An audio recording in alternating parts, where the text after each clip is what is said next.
Welcome to Bob Dancer's Video Poker Classroom. Bob Dancer is the top video poker teacher in the country. Today's class is on secrets of a video poker winner. Hi, welcome to my video poker classroom. Today's class is on secrets of a video poker winner. This is very different than any of the other classes.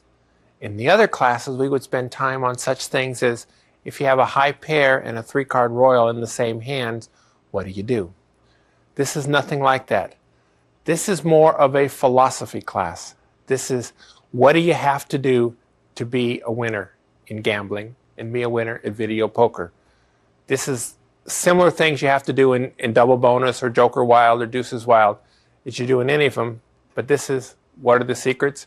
This is also, this is more my personal opinion. In the other games, all experts would agree the difference on how to play a 3-card royal versus a high pair. In this, other people may disagree with some of the things I have to say. However, I have credentials. This is what I do.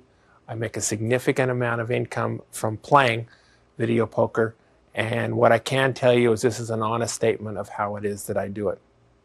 First thing we look at is, can people actually win at video poker? Obviously, the answer is yes, or we wouldn't be having this tape to start with. Video poker is a game of skill, although there's a significant amount of luck involved. We're going to talk about an overview and specific recommendations.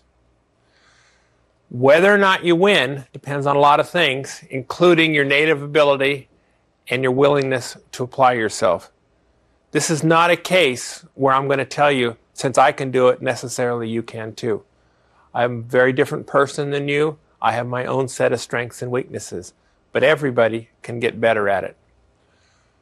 The first thing to ask yourself, do you think video poker is closer to being 80% luck or 80% skill?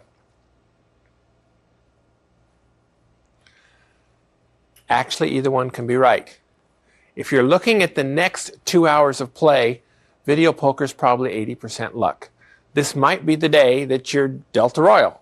This might be the time that you get 7 full houses in a row.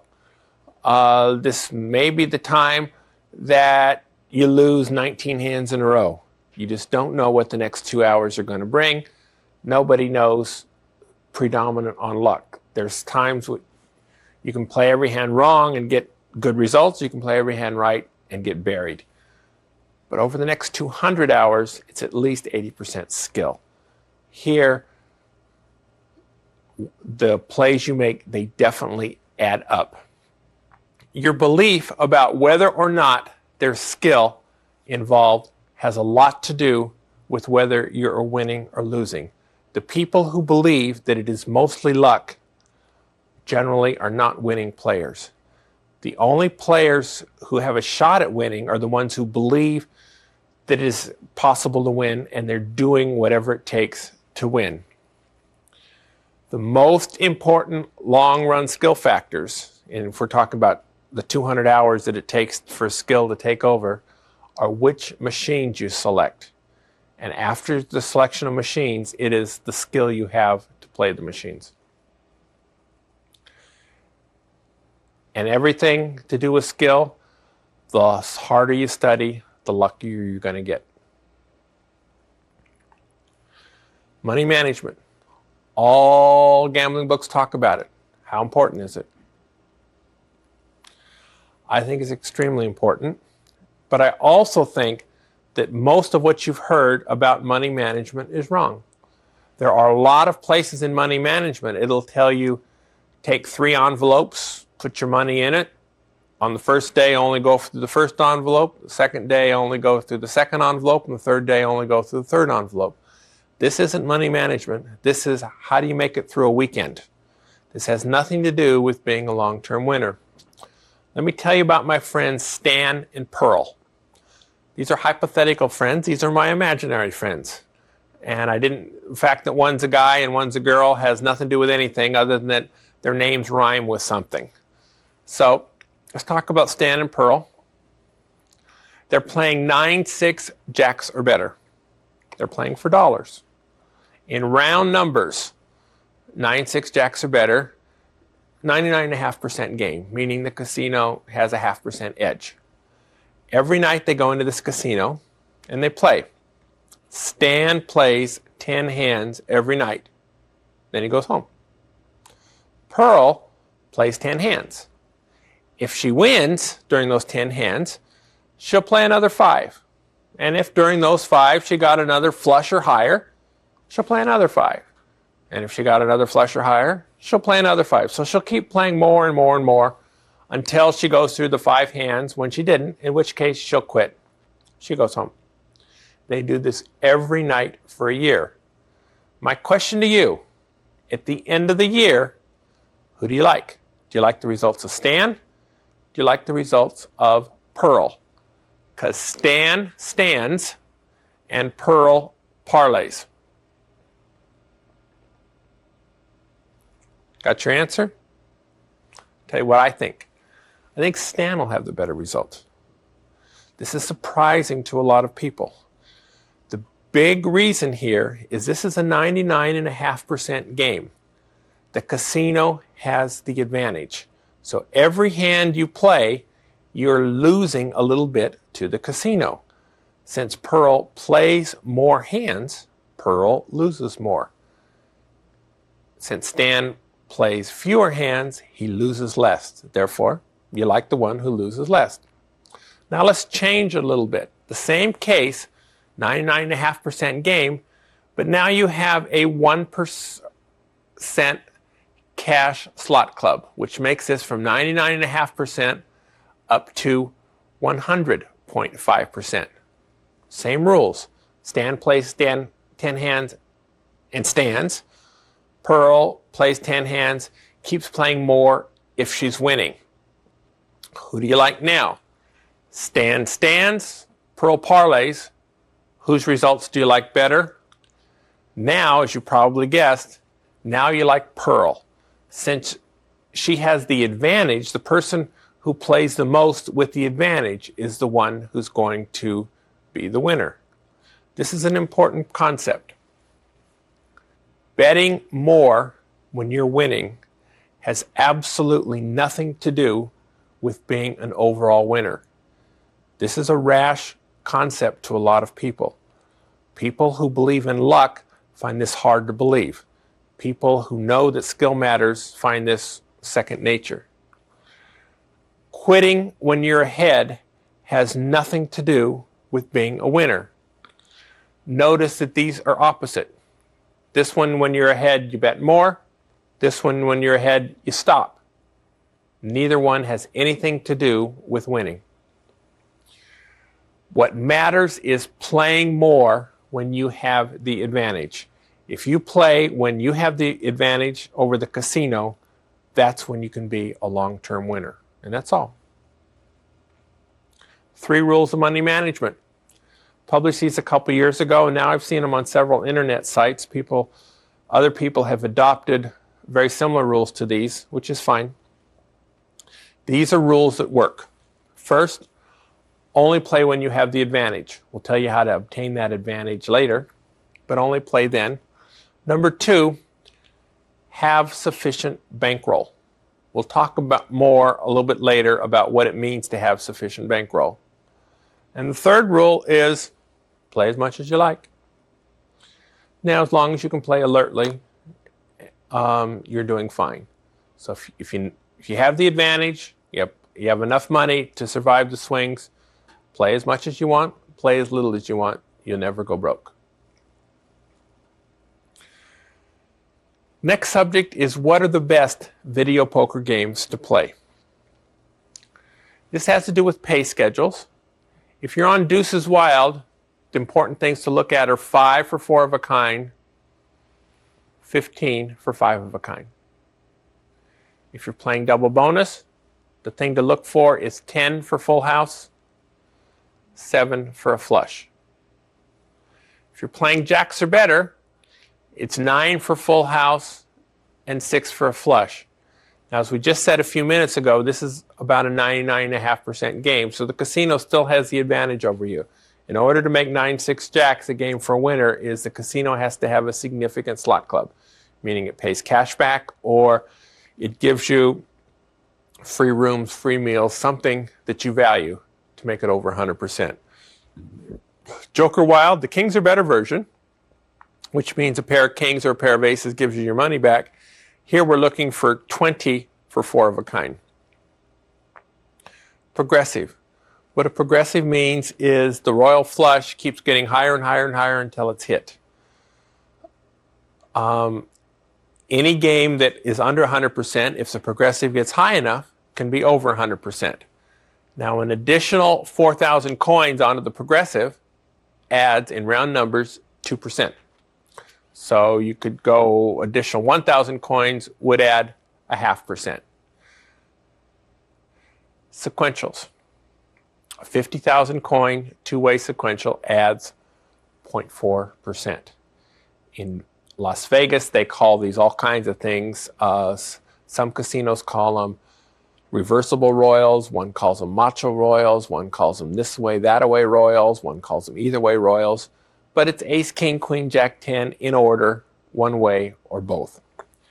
But on both progressives and sequentials, these are add-ons. It adds 2% or it adds a 0.5%. But what matters is what it adds it on to. If you're adding 2% onto a game that started out as 94%, you still have a game that you should avoid. It isn't whether or not they have a progressive. It isn't whether or not they have a sequential. It is what is the underlying game worth. How much bankroll do you need? This isn't so much how much money you have in your pocket today when you go to the casino. This is more how much overall money do you have that you're willing to risk while gambling. That if you lose it is not going to be a serious life-changing event. The exact numbers is complicated. We can give formulas, and we've written about them several times. Liam Daly and I have written articles appearing in Strictly Slots on several exact bankroll considerations. The exact formulas are complicated. We're not going to go into those exact formulas. Let's go over a couple rules of thumb, though, to give you an idea. The first rule of thumb that actually I don't have listed here is that you're only playing on games where you have the advantage. So if you're playing games where the house has the advantage, you're never going to have enough bankroll.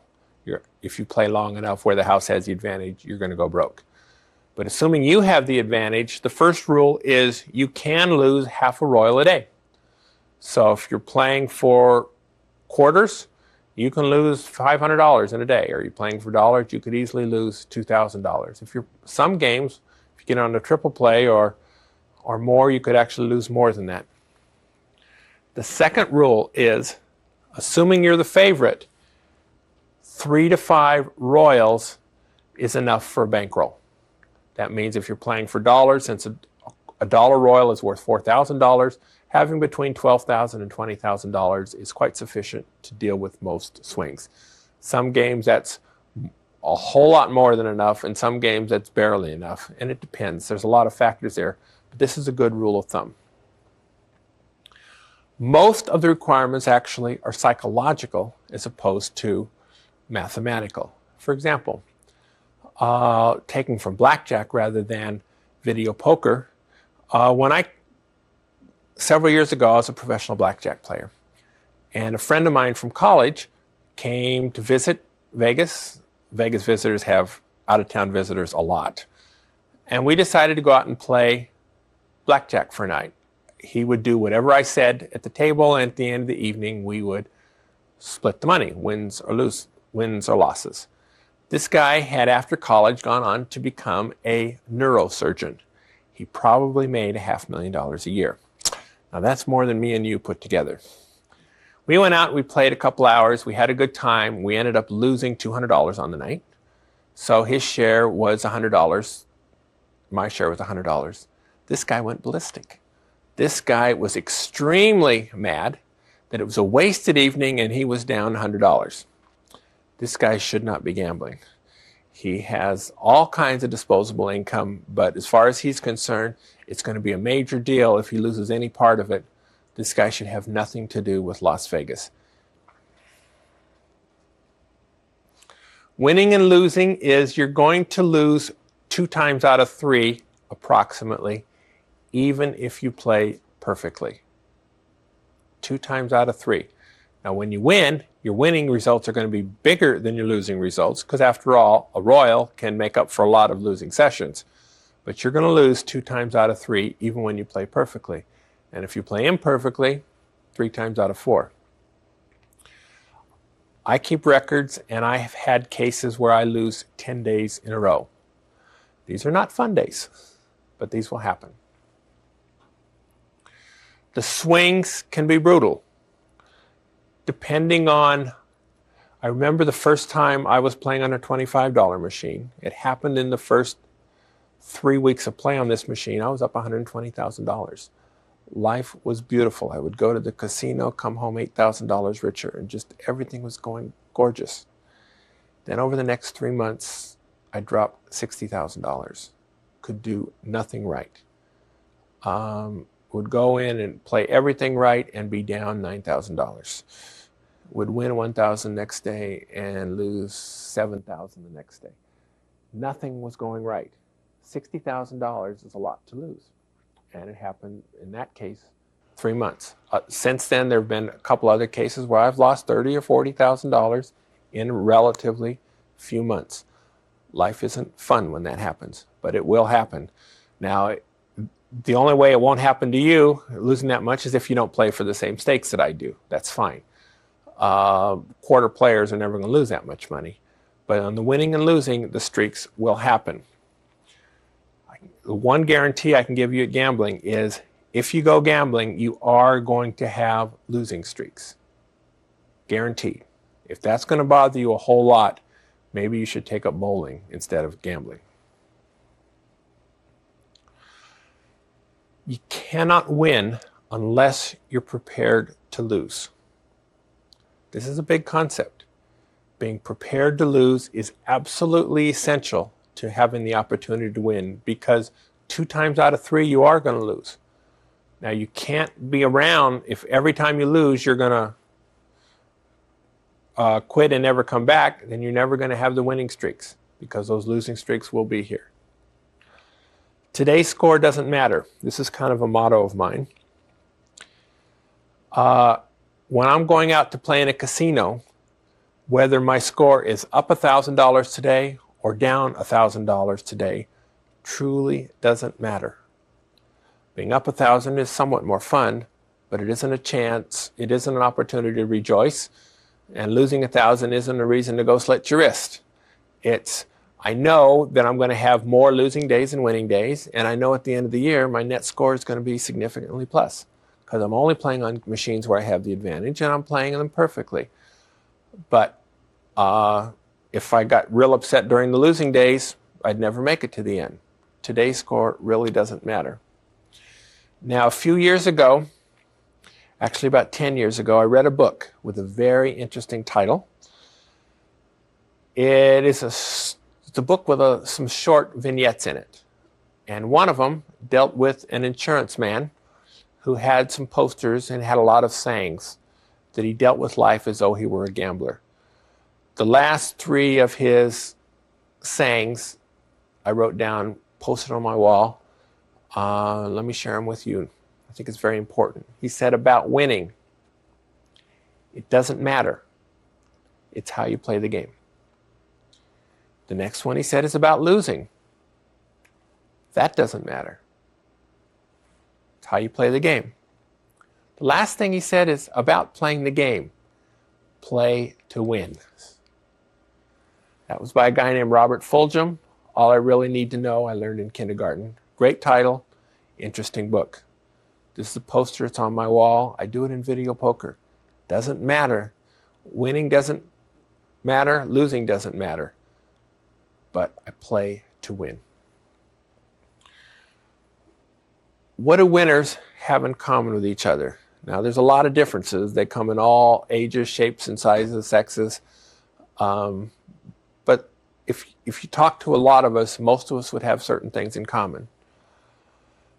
First thing is, on average, the people who are winning are brighter than average. It takes a certain amount of knowledge and intelligence to understand what it takes to be a winner, to understand the strategy rules, to understand when you should do this and when you should do that. It takes a certain amount of intelligence. People who were A students in the past are generally more likely to be able to be successful at that. You're willing to study and you're able to retain. Being a video poker player is not something you're born with. It is something that there are some rules and you have to learn what they are. I'm over 50 now. I can tell you that I retained more when I studied back in school 30 years ago or more. I had a photographic memory at that time. I don't have that anymore. So I have to study harder and review more when I'm in my 50s than when I was in my 20s. I suspect that's true for you too. Whatever age you are now, you're going to have to study as much as you do. For some people, that would be you could learn it in a half hour, and other people it would take 2 weeks of study to get it. The winners are the ones who go through whatever it takes for them to be successful. You're willing to use a computer. Computers are essential. Now, I'm making this number up, but I think around 75 to 80% of the people who are winning at video poker actually practice on a computer. There's no way for me to go out and tell that for sure, but I know from talking to players that they do.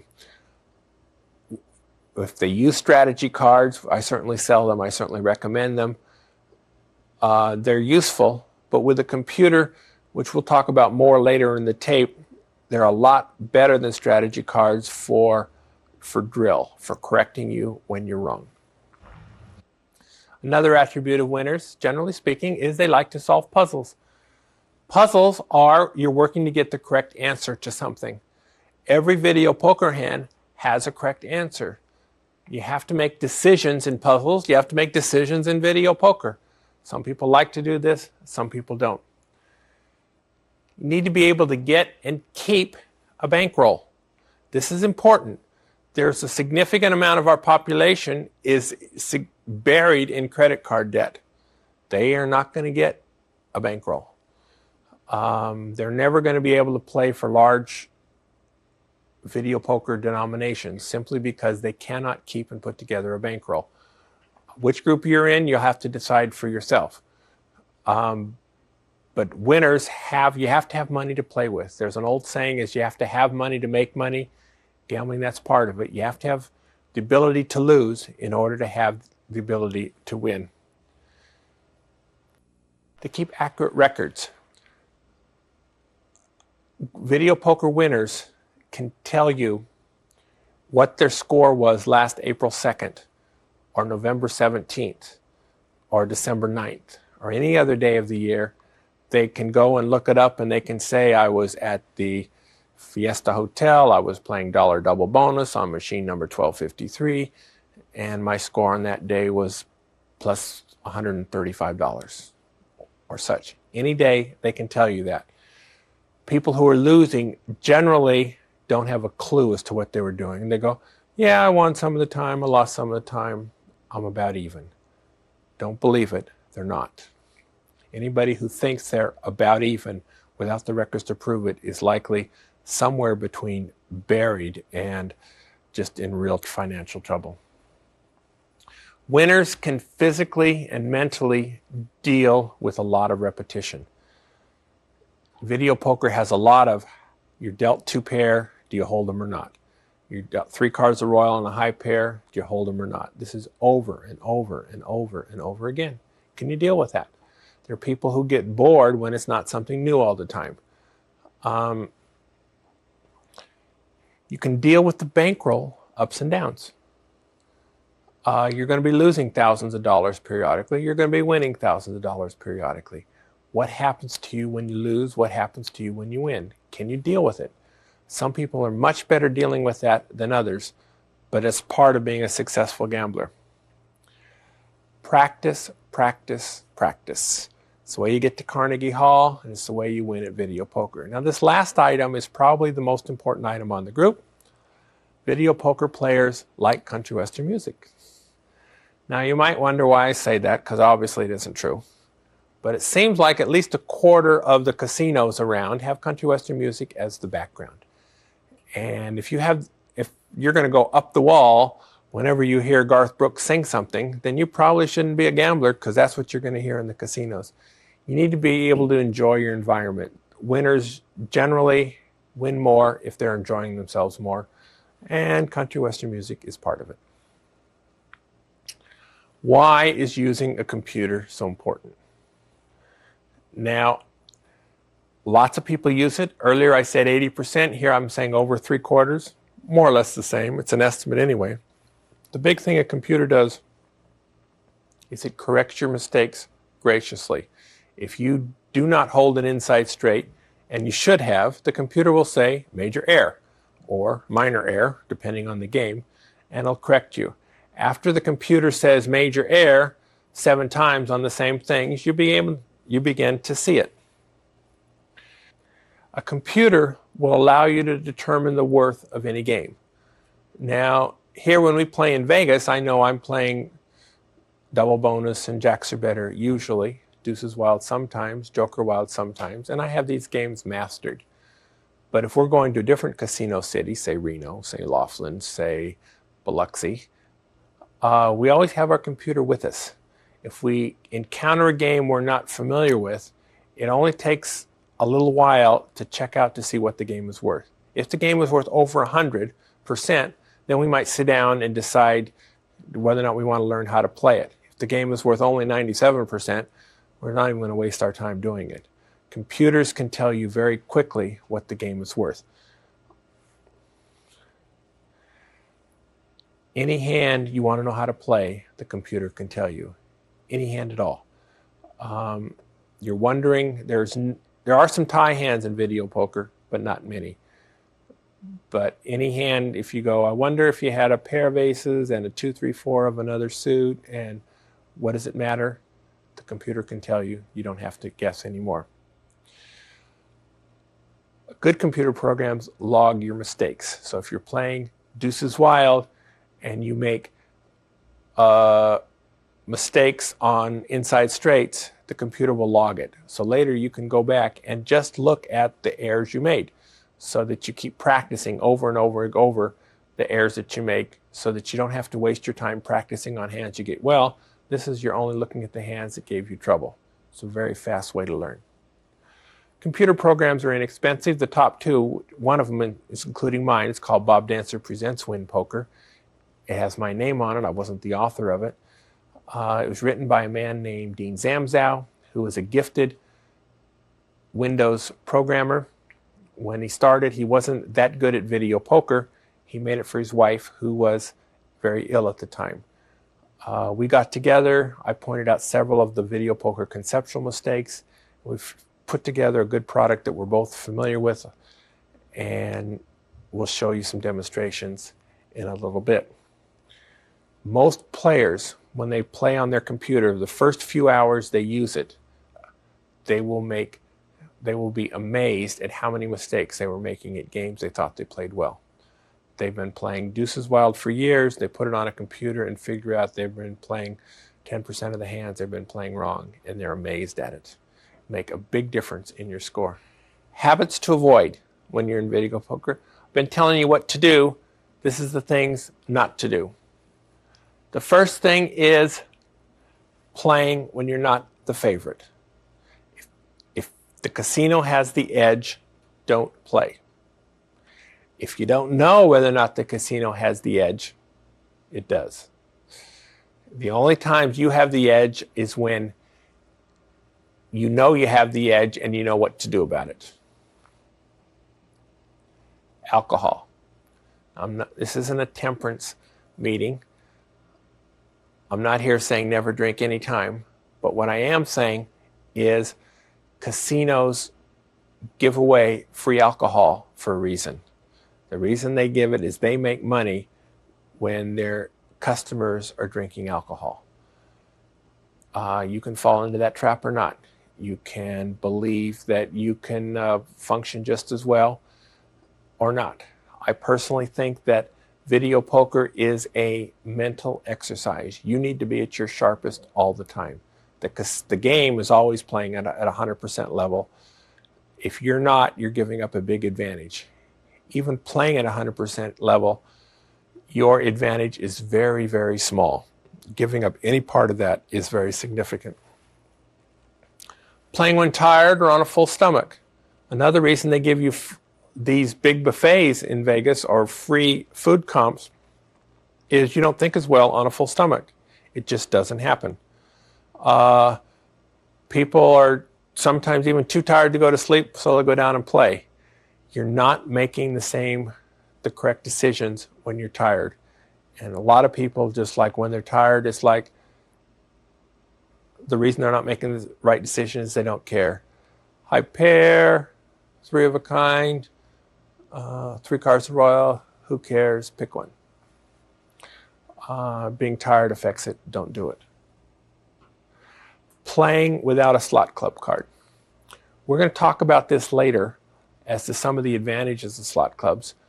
And actually, Jeffrey Compton is doing his own tape on how to get the most out of a slot club. But in general, slot clubs provide a significant amount of the advantage to the video poker players. Of the last $100,000 I have earned by playing video poker, probably $80,000 was directly attributable to the slot club and promotions, and $20,000 was to the play. Slot clubs are extremely important. Playing when distracted. And this can be any kind of distraction. It could be you're allergic to tobacco and somebody next to you is smoking, or it could be the other way around. You like to smoke and somebody next to you is giving you a hard time about smoking. It could be you just you made a mistake and you're angry at yourself, or you're losing and you're angry, or the music is too loud, or the air conditioning is too strong, or something. The casino, the machines are always at its best. If you're not at your best, you're giving up too much. Keeping records. As we said earlier, good players know what they've done. Winners keep records, losers don't. This is what I have on my records. I list the date, I list the casino, I list the machine number, I list the denomination, I list the type of machine, which would be $5 or 9-6 jacks, and I give my plus or minus score. I list any W2Gs, which are tax forms, and depending on what state I'm playing in, I list the state withholding tax, if there is any. In any endeavor to improve, you first have to evaluate where you are. Records allow you to do this. Records are useful when you hit jackpots and you have a tax situation. If you're keeping records all along, the IRS tends to go along with what they have. If you hit a big jackpot and go, oh dear, now I have a tax problem, I have to create records quickly, frequently you get into trouble. Our friends at the IRS. In video poker, you're taxed on net winnings. That means how much you win minus how much you lose. If you're keeping records and have your losses documented, then everything's fine. If you're not keeping records because it's too much trouble or whatever else, then you're going to have a tax problem. If you're recording the information fairly, the W2Gs are irrelevant. Now, there are casinos that when you get a $1,250 jackpot, will tell you you have your choice of $1,250 jackpot and a tax form, or $1,195 and no tax form. What do you want? It is probably illegal for the casinos to be doing this, and the IRS will stop them when they catch it. But for me, I would much rather have $1,250 than $1,195. I'm going to record it anyway. It's going to have the same level of taxes whether it is. I would rather have that extra $55. To me, anybody who accepts that deal is announcing, I'm going to cheat on my taxes, so please help me cheat. I'll pay $55 to you if you help me cheat. Cheating on taxes is rampant. I don't do it. I don't recommend that you do it. But one of the things they have in Vegas is I was in a coffee shop in one of the casinos, and I overheard somebody telling somebody else how they were going to not report things on the IRS, and the IRS was never going to find them, and how clever they were. Saying this in a public restaurant is pretty silly. IRS agents have to eat somewhere. So if you are going to cheat, shut up about it. You want to keep all receipts. Now these would be casino markers, these would be ATM receipts, these would be tax forms, any piece of paper dealing with money that the casino gives you, keep it. You're much better off having too much paperwork than not enough. File cabinets are relatively inexpensive. Currently, slot club cash isn't taxable. Room comps, meal comps are not taxable. This may change, and it's possible I'm wrong. I'm not an attorney. I'm not a tax accountant. But as I understand it, it's not taxable, and so you do not need to report that. How are the cards dealt? This is one of the most common questions that I'm asked. I get letters all the time saying, are they dealt sequentially or parallel, or sometimes I've heard this, sometimes I've heard that. Every manufacturer can do it its own way. Most manufacturers do it in a way that we call serial. And the casinos believe that all manufacturers do. So let's see what that means. They deal 10 cards at a time.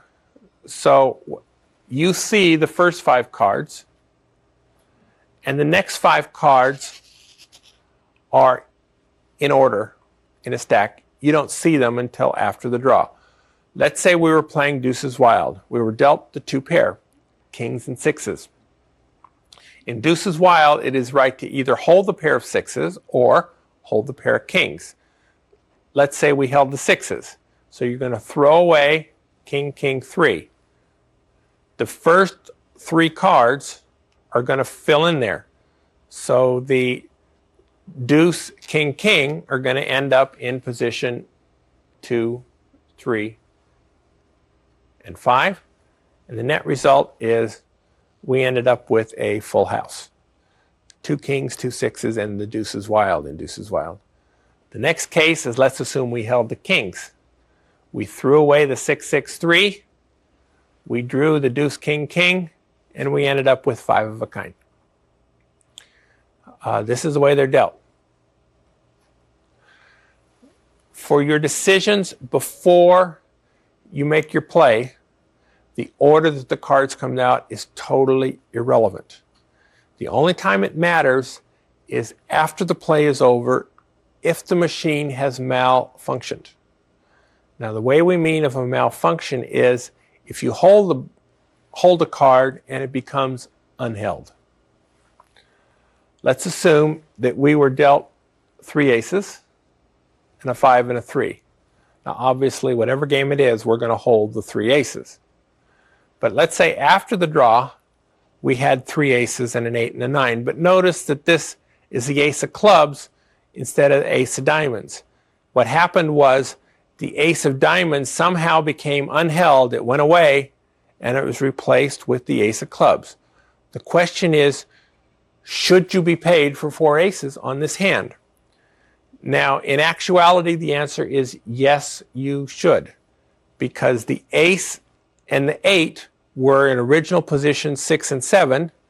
They should have come out in these 2 positions. So you should have had these 2 aces, the ace of diamonds here, then the ace of clubs, then the 8 of clubs. So this is the hand that should have been paid for aces. Same thing happened here. Now the ace of diamonds went away again, but the ace of clubs showed up over here. The question is, should you have been paid for 4 aces here? Now the answer is no. What should have happened is the ace of diamonds should have stayed there. The nine of diamonds would have been here. The six of clubs would have been there. There are people who will argue on this one anyway, but they don't deserve to win that argument. But in either case, the casino can back up the cards if you tell them right away. And usually they will pay you for something like this. When do you change machines? I frequently get questions of, I've already put in $100, haven't gotten anything, is it a good time to change the machine? Actually, not particularly. The right time when you change the machines is if you're uncomfortable for whatever reason. This could be the chair hurts, the screen's too glary, the music's too loud, the smoker next to you, whatever it is, if you're uncomfortable, that's a good time to change. The machine is improperly serviced. This is a button sticking. You press the fourth button and it doesn't stay held. If that happens, change machines. Even though you can call them over to fix the situation, it's time consuming, it's a nuisance, just switch machines. You know, maybe it's time to go home or go to eat. Certainly it's time to get off on a machine. Just plain if you want to, it's not going to hurt. Changing machines won't hurt you, changing machines won't help you. The results over your past half hour are irrelevant insofar as predicting what the next half hour is going to bring. Some people change machines because they've just been losing over the past half hour. Changing machines has nothing to do with it. Whether they change machines or not, the next half hour is going to be different. Here's things to remember. Winners base their decisions on what they calculate what will happen in the future. This is, the game is worth over 100%, and you know how to play it. Losers base their decision on experiences from the past. They say, this machine has been lousy. Last time I came here, I couldn't hit a four of a kind on this machine. I'm staying away. These are the kind of decisions that are made by losers. Using the last 30 minutes of play to decide on what to do next is very much like driving down a mountain road and steering your car by looking in the rear view mirror. Whatever's coming ahead has nothing to do with what was in the rear view mirror, but there are people who steer that way and they're not called winners. Slot Club Cash. We're going to talk a little bit about Slot Club Cash. This is an important part of winning in video poker. This isn't an entire speech about slot clubs. Jeffrey Compton has a tape on that, which is very good. But this is specifically about being a winner. Slot Club Cash is regular and dependable. On the next page, what I'm going to do is talk about my results during a promotion that happened in 1998. At that time, it was at the Orleans Casino. They had dollar triple play, 10-7 double bonus, and I went several times over a week and a half. Let me show you what happened. On the first day, I lost $1,730, and I earned $40 Slot Club Cash. I went home to Shirley, and she asked how I did. Told her I lost $1,730. She wasn't happy. I said, but it's not that bad. I actually got $40 cash back. Trust me, she wasn't thrilled. Next day, though, I made over $800 and another $40 cash back. Next day wasn't so good. Cash back. Next day I hit a royal. Cash back. Had 3 losing days in a row. Cash back, cash back, cash back. Had a winning day. Cash back. At the end of this, when I went and played something else, my net score was a little over 400. Don't pay too much attention to that. When it was plus or minus depends on what day I looked at it at. The point that we're doing here, though, is the Slot Club Cash was always plus. This Slot Club Cash is like the ever-ready bunny. It keeps on ticking. It just keeps coming and coming and coming. Insofar as your daily scores, the Slot Club Cash is a real small part of it. But at your final score, when these go plus and minus, your Slot Club Cash is very significant. Promotions. A promotion at a casino is something like double points on Tuesdays, or 4 kings get paid double, or you get a $25 jackpot or higher, you get a scratcher card, or you get drawing tickets for this or that. These are very important. They're an important part of winning. I can tell you that about 80% of my play is done under a promotion. If there's a whole bunch of places to play in Vegas, and most casinos are running promotions most of the time, so I'm usually playing at one of the ones with a promotion. Learning about them, the way you do it is, well, you go and ask when you're there, but Jeffrey Compton in Strictly Slots writes about promotions all over the country. So if you're going to Tunica next month and you don't know what promotions are running in Tunica, you look in Strictly Slots and Jeffrey's column will tell you. Those are my secrets of a video poker winner. Let me show you now about first-hand experience about what using a computer is really like.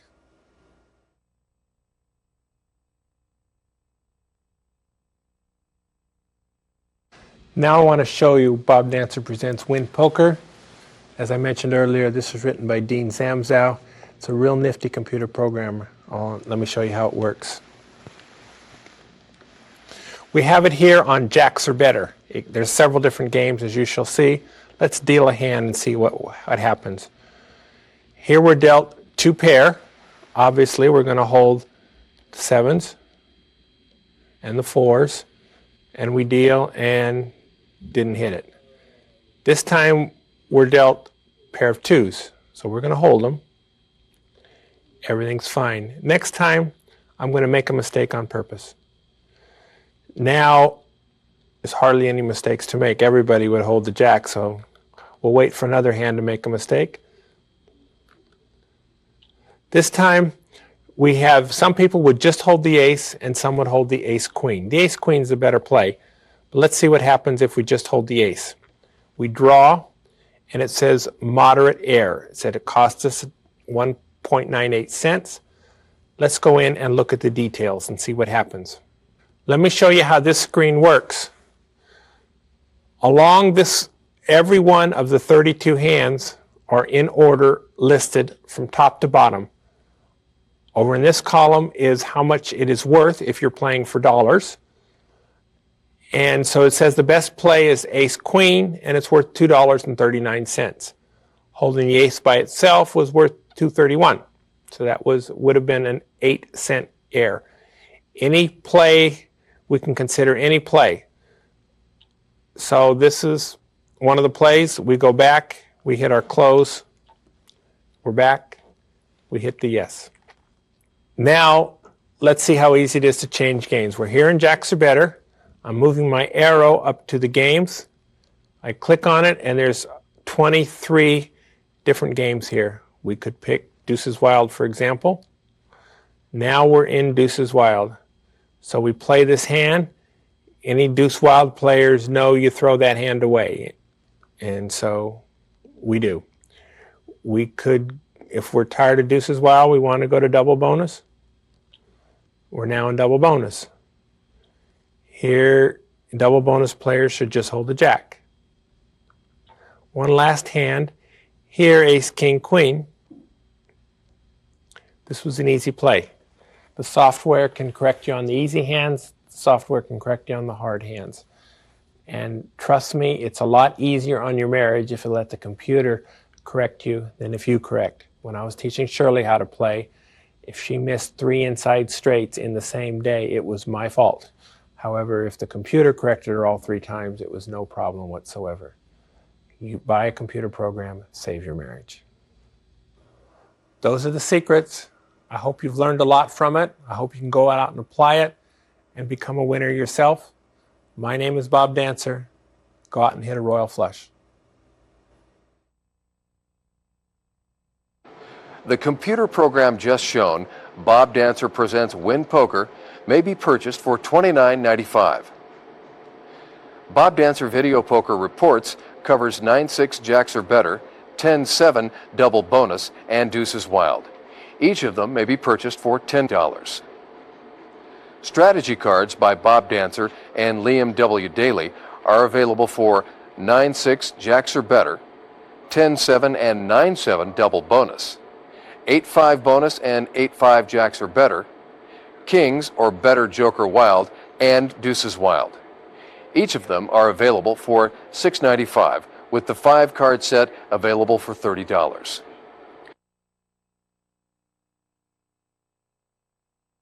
If you like casino gaming, you'll love Casino Player.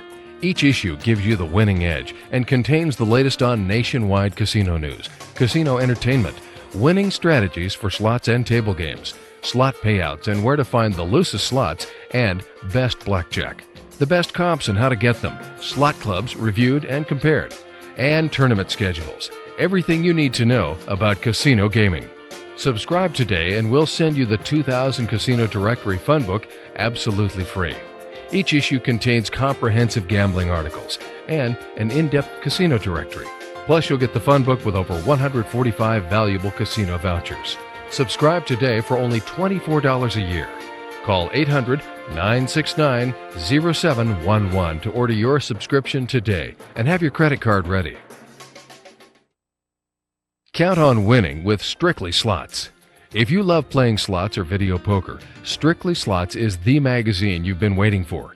Each issue contains inside information exclusively for slot and video poker players, reviews of the latest slot and video poker machines, surefire strategies to keep you winning longer, detailed slot payout charts, fascinating stories about mega jackpot winners, behind-the-scenes photo spreads, easy-to-read articles by gaming's top experts, and interviews with slot hosts. Subscribe today for only $24 a year. Call 800-969-0711 to order your subscription today and have your credit card ready.